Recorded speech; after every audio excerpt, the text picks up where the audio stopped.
The disastrous flooding in and around Houston is a huge challenge for the region's medical centers. About 20 hospitals have evacuated or discontinued service in the greater Houston area since Harvey made landfall. As many as 1,500 patients have been transferred. While most hospitals remain open, some have only limited access to medicine, food, and power. Kris Van Cleave is outside Ben Taub Hospital near the center of Houston with a look at how the historic flooding is affecting patient care. Kris, good morning. Good morning. During the height of the storm over the weekend, water around this hospital reached almost waist deep. Now, that essentially cut off the 350 or so patients inside from being able to be resupplied with food or medicine.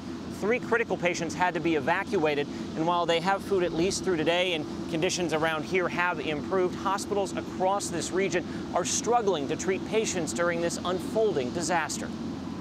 We were a little nervous we would make it in time. It's nice to have a good thing come out of something so scary.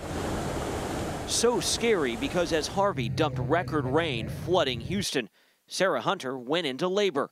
He has a flair for the dramatic, that's for sure. But she and her husband Wesley had decided to ride out the storm at a hotel close to the hospital just in case. And sure enough, little Elliot came a week early. We wouldn't have been able to make it to the hospital if I hadn't. The hospital picked this hotel as part of their hurricane preparedness plan for a reason. They wanted women who are in high-risk pregnancies, people who could go into labor during the storm, to be at the Marriott because it's just steps away from Children's Hospital right there. And across the street, there is another emergency room. Is your house okay? Dr. Brent Cazzini leads the emergency management team at Texas Children's Hospital, where Elliot and 26 others have been born since Saturday. Harvey has been that it's been a kind of an ongoing issue, so it's been days on days. But the staff was ready for that, and the hospital was designed to resist a post-hurricane flood. We have flood doors in the basement levels that are essentially like submarine doors that shut us off from the rest of the Texas Medical Center underground. Children's has only seen minor leaks. I think you can see a tree down there. And that's but north of downtown, rising floodwaters forced St. Luke's Vintage Hospital to evacuate 29 patients Monday using boats and trucks. Our biggest concern was the water that surrounded the hospital, accessibility, and we did have some water that got into our main powerhouse where all of our operational power and needed life-sustaining equipment comes from.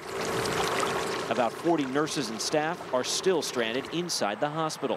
Their houses have been destroyed and they are not able to return home.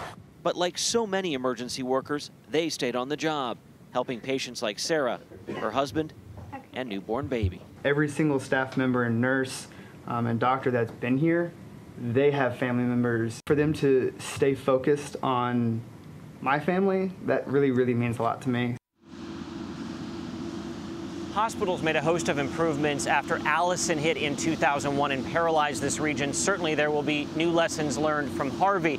But as the waters have receded and you can now access emergency rooms like this one, hospitals are preparing for a new influx of patients. Margaret? Kris, thank you.